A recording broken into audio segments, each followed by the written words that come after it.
আজকে দশম শ্রেণীর স্নায়ুতন্ত্র অধ্যায়ের এই অংশে আমরা প্রথমে স্নায়ুগ্রন্থি বা গ্যাংগ্লিয়ন সম্পর্কে আলোচনা করব। নিচের এই চিত্রে তোমরা আমাদের দেহের একটি বিশেষ অংশ দেখতে পাচ্ছ। অংশটা কি হতে পারে? হ্যাঁ, এটা দেখে মেরুদণ্ডের মতো মনে হচ্ছে। সত্যি এটা হচ্ছে মেরুদণ্ড।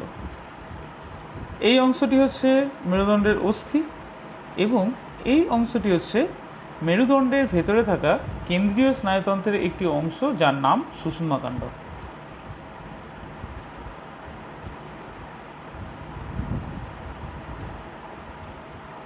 সুষুম্নাকাণ্ডের সঙ্গে বেশ কিছু স্নায়ু বা নার্ভ এসে যুক্ত হয়েছে।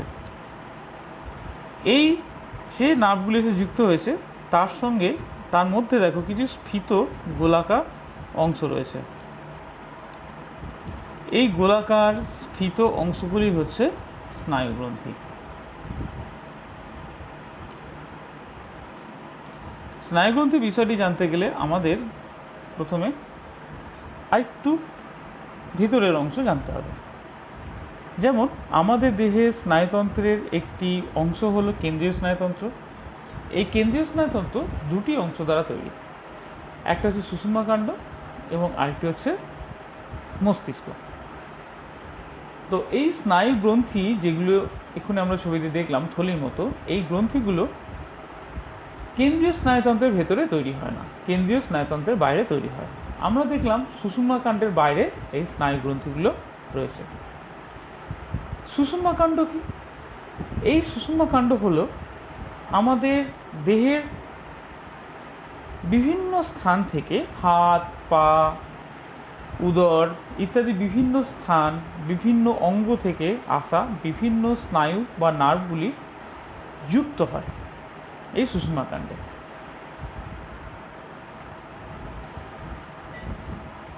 তাহলে স্নায়ুগ্রন্থিটা কী জিনিস?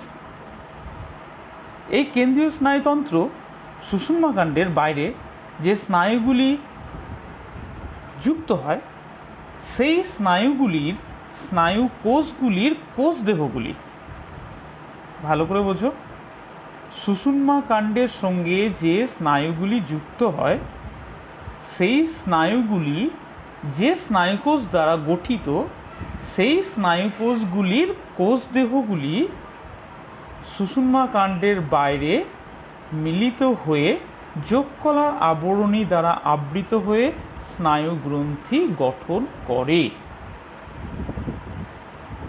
অর্থাৎ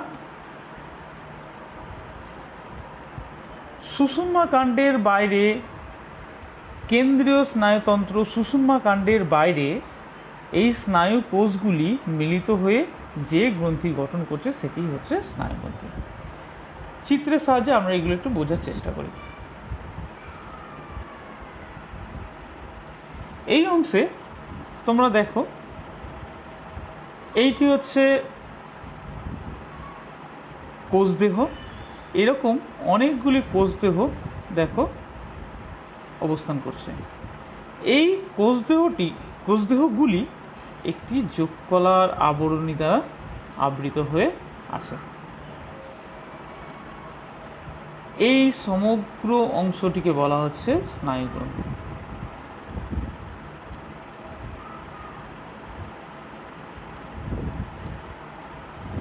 দেখো এখানে কোষদেহ বলে লেখা রয়েছে এবং কোষদেহের সঙ্গে যে সূত্রাকার অংশগুলি যুক্ত রয়েছে সেগুলি হচ্ছে অ্যাক্সনের প্রান্তপুরুষ এবং এই সমগ্রটি হচ্ছে স্নায়ুগ্রন্থি। আরেকটি ছবি দেখি, তাহলে একটু ভালো করে বুঝতে পারবো। এই চিত্রে দেখো, এই চিত্রে তোমরা দেখবে এইটি হচ্ছে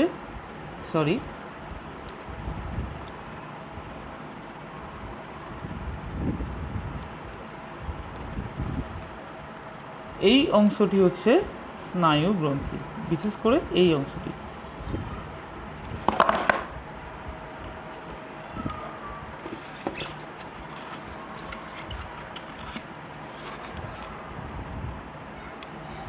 এই অংশে যে গোল গোল অংশগুলি তোমরা দেখতে পাচ্ছ, এই গোল গোল প্রত্যেকটা অংশ হচ্ছে স্নায়ুকোষের কোষদেহ। তাহলে স্নায়ুগ্রন্থির মধ্যে তোমরা দেখছো অজস্র কোষদেহ রয়েছে, এই কোষদেহগুলো যুক্ত হয়ে স্নায়ুগ্রন্থি গঠিত হচ্ছে। এই অংশটিকেই বড় করে এটি দেখানো হয়েছে। এই দুটি হচ্ছে স্নায়ুগ্রন্থি এবং এটা বড় করে সেটা দেখানো হয়েছে, এবং যার মধ্যে রয়েছে অনেক ছোট ছোট কোষদেহ। তাহলে স্নায়ুগ্রন্থি কি? যে কেন্দ্রীয় স্নায়ুতন্ত্রের বাইরে অনেক স্নায়ুকোষের কোষদেহগুলি যোগকলার আবরণী দ্বারা আবৃত হয়ে যে গ্রন্থি গঠন করছে তাকেই বলছে স্নায়ু গ্রন্থি।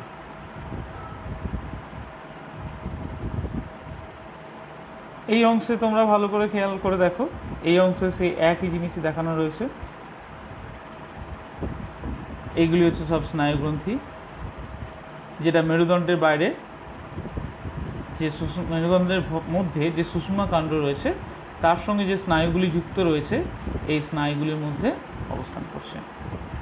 এইটির পাশে একটি মেরুদণ্ডের চিত্র রয়েছে, এইখানেও অজস্র স্নায়ুগ্রন্থির ছবি রয়েছে।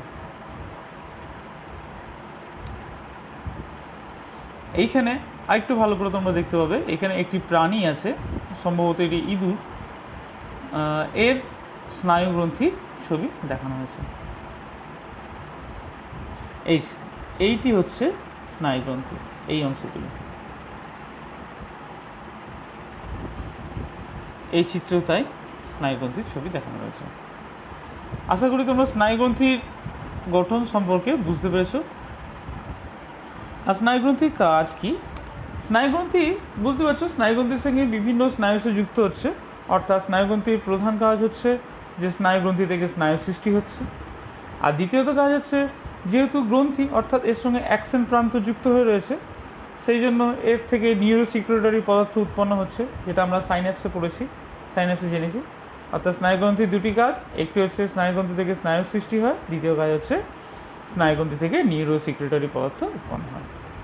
তাহলে এই অংশে স্নায়ুগ্রন্থি সম্পর্কে আমাদের আলোচনা করা সম্পূর্ণ হলো। দশম শ্রেণীর স্নায়ুতন্ত্র অধ্যায়ের এই অংশে আমরা আলোচনা করছি নিউরোগ্লিয়া বা নিউরোগ্লিয়া নিয়ে।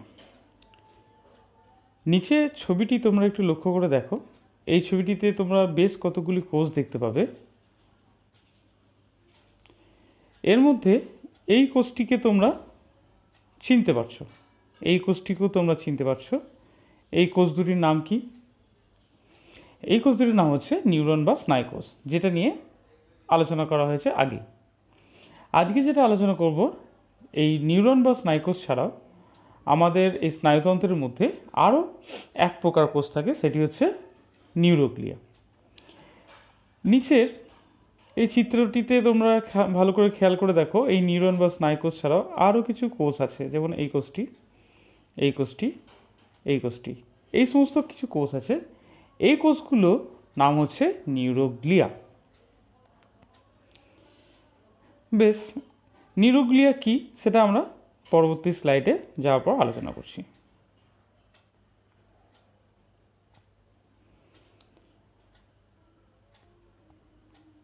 দশম শ্রেণীর এই স্নায়ুতন্ত্র অধ্যায়ের এই স্নায়ুতন্ত্রের প্রধান দুটি উপাদান হলো নিউরন বা স্নায়ুকোষ এবং নিউরোগ্লিয়া।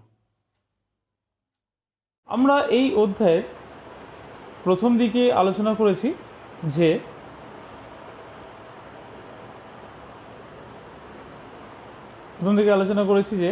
আমাদের স্নায়ুতন্ত্র দুই ধরনের কোষ দ্বারা গঠিত, একটি হচ্ছে নিউরোগ্লিয়া এবং অপরটি হচ্ছে স্নায়ুকোষ। স্নায়ুকোষ বা নিউরন সম্পর্কে আমরা আগে আলোচনা করেছি। এখন অবশিষ্ট স্নায়ুতন্ত্রের অবশিষ্ট অপর উপাদানটি হলো নিউরোগ্লিয়া, সেটি নিয়ে আলোচনা করছি। এই নিউরোগ্লিয়া হচ্ছে স্নায়ুতন্ত্রের একটি কোষীয় উপাদান, নিউরনের মতোই, কিন্তু এটি নিউরনের মতো স্নায়ু উদ্দীপনা পরিবহন করতে পারে না। অবশ্যই এটি মনে রাখার বিষয় যে নিউরোগ্লিয়া কিন্তু নিউরন বা স্নায়ুকোষের মতো স্নায়ু উদ্দীপনা পরিবহন করতে পারে না, এবং সেই সঙ্গে সঙ্গে নিউরনের অপর একটি বিপরীত কাজ করে এই নিউরোগ্লিয়া, সেটি হচ্ছে নিউরন বিভাজিত হতে পারে না, কিন্তু স্নায়ুকোষ বা নিউরন বিভাজিত হতে পারে না, কিন্তু নিউরোগ্লিয়া বিভাজিত হতে পারে। এই দুটি বিষয়, এবং এর সঙ্গে সঙ্গে আরেকটি বিষয় মনে রাখতে হবে যে আমাদের স্নায়ুতন্ত্রের অধিকাংশ কোষই হলো নিউরোগ্লিয়া। আমাদের স্নায়ুতন্ত্র স্নায়ুকোষ বা নিউরন এবং নিউরোগ্লিয়া দ্বারা তৈরি হলেও নিউরোগ্লিয়ার পরিমাণই কিন্তু সবচেয়ে বেশি। আমাদের মস্তিষ্কে প্রায় 90% কোষই হচ্ছে এই নিউরোগ্লিয়া।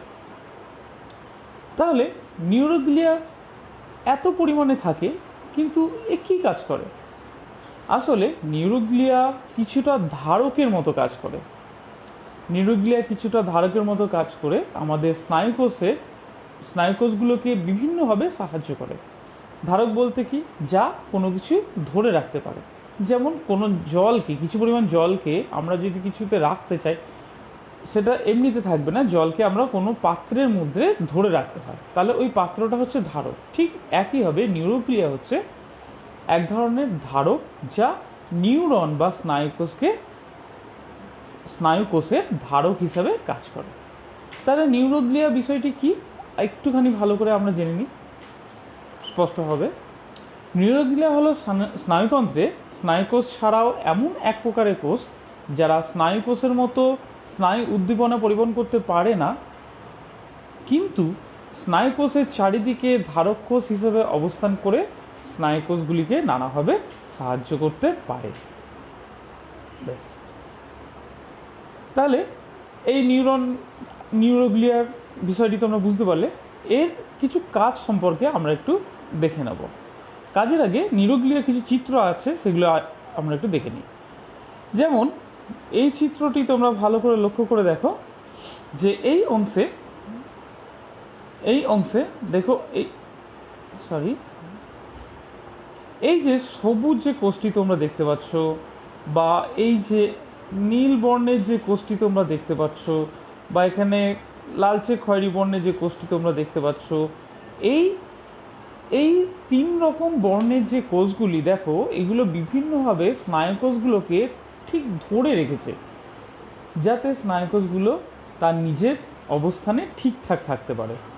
এবং তার সঙ্গে সঙ্গে এখানে এই যে রক্তবাহ দেখতে পাচ্ছ, এই রক্তবাহটাকেও এরা কিছুটা ধরে রেখেছে স্নায়ুকোষের সঙ্গে। পরবর্তী একটি ছবিতে যাই।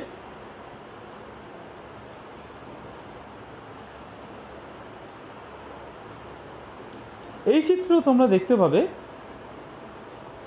যে একইভাবে এইখানে একটি নিউরোগ্লিয়া রয়েছে, এইখানে একটি নিউরোগ্লিয়া রয়েছে, এইখানে একটি নিউরোগ্লিয়া রয়েছে। দেখো, প্রধানত এই তিন প্রকার নিউরোগ্লিয়া আমরা দেখতে পাচ্ছি, এবং তাদের আকৃতি বা গঠন তোমরা একটু ভালো করে দেখো। এই তিন প্রকার নিউরোগ্লিয়া আমরা দেখতে পাচ্ছি। তো যাই হোক, প্রকারভেদ সম্পর্কে পরে আসছি। তো এখানে আমরা দেখতে পাচ্ছি যে এই নিউরোগ্লিয়া কোষগুলি স্নায়ু বা নিউরনকে, এই যে এটি হচ্ছে নিউরন বা স্নায়ুকোষ, এখানে দুটি নিউরন বা স্নায়ুকোষের ছবি আঁকা রয়েছে। এই নিউরন বা স্নায়ুকোষগুলিকে ধারণ করে রেখেছে, এর আশেপাশে অবস্থান করে, চারিদিকে অবস্থান করে এগুলোকে ধারণ করে রেখেছে। পরবর্তী চিত্রে যাই। পরবর্তী চিত্র না, এরপরে নিউরোগ্লিয়ার কাজ সম্পর্কে আমরা একটু আলোচনা করে নিই, দেখে নিই কী কাজ করতে পারে। দেখো, অবশ্যই প্রথম কাজ সেটা হচ্ছে স্নায়ুকোষের ধারক হিসাবে এরা কাজ করবে। প্রথম কাজ যেটা এতক্ষণ আলোচনা করলাম, এর সঙ্গে সঙ্গে আর কি করতে পারে? স্নায়ুকলার ক্ষয় পূরণ করতে পারে।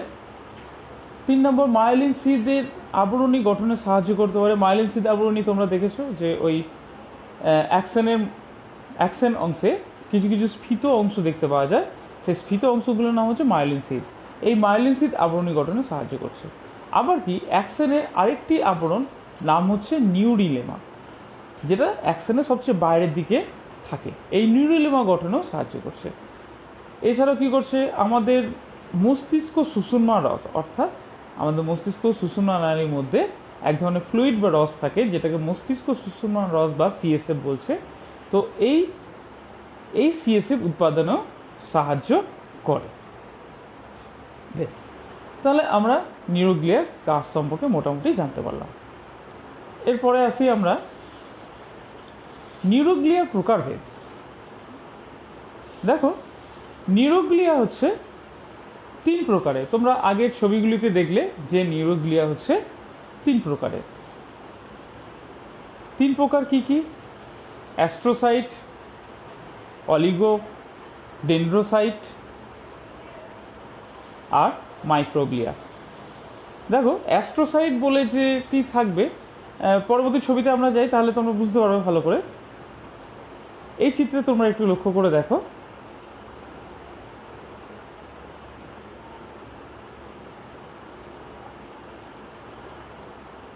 দেখো এই সবুজ যে কোষটি আমরা দেখতে পাচ্ছি এটার নাম হচ্ছে অ্যাস্ট্রোসাইট। অর্থাৎ এটি অ্যাস্ট্রো অর্থাৎ তারার মতো আকৃতিযুক্ত হচ্ছে। অ্যাস্ট্রোসাইট তারার মতো আকৃতিযুক্ত। তারপরে দেখো এই নীল যে অংশটি আমরা দেখতে পাচ্ছি এটা হচ্ছে অলিগোডেন্ড্রোসাইট। অর্থাৎ এটি দেখো 4টে প্রবর্ধক রয়েছে, 4টি প্রবর্ধক রয়েছে। অর্থাৎ এদের প্রবর্ধকের সংখ্যা কম। এই অংশগুলো হচ্ছে প্রবর্ধক, এই ছোট ছোট এই অংশগুলো হচ্ছে প্রবর্ধক। অর্থাৎ এদের প্রবর্ধকের সংখ্যা কম বলে এরা হচ্ছে অল্প প্রবর্ধকযুক্ত। এবং সবচেয়ে শেষ হচ্ছে মাইক্রোগ্লিয়া, যেটা দেখো ভালো করে লক্ষ্য করে যে এর প্রচুর প্রবর্ধক রয়েছে। ছোট হলেও প্রবর্ধকগুলো আকারে ছোট হলেও প্রবর্ধকগুলোর সংখ্যায় প্রচুর পরিমাণে রয়েছে। এছাড়াও আরও একটি নিউরোগ্লিয়া রয়েছে, সেটি হচ্ছে সোয়ান কোষ। আরও রয়েছে, তো এই 3টে তোমাদের মেন। এছাড়াও আরেকটা জেনে রাখো যে সোয়ান কোষও হচ্ছে একটি নিউরোগ্লিয়া। এই সোয়ান কোষ মাইলিন সিদ বা আমাদের নিউরোলেমা আবরণী এই দুটো তৈরিতে সাহায্য করছে। সোয়ান কোষ তোমরা দেখেছো নিউরন বা স্নায়ুকোষের মধ্যে অ্যাকশনের ওই মাইলিন সিদের মধ্যে থাকে। তাহলে মাইলিন সিদের মধ্যে থাকে, তাহলে সোয়ান কোষের কাজ সম্ভবত বুঝতেই পারছো যে মাইলিন সিদ গঠন করছে আর নিউরোলেমা যে আবরণী ইত্যাদি গঠন করছে। তো এই হিসাবে আমাদের আজকের এই নিউরোগ্লিয়া ভিডিওটি শেষ হলো।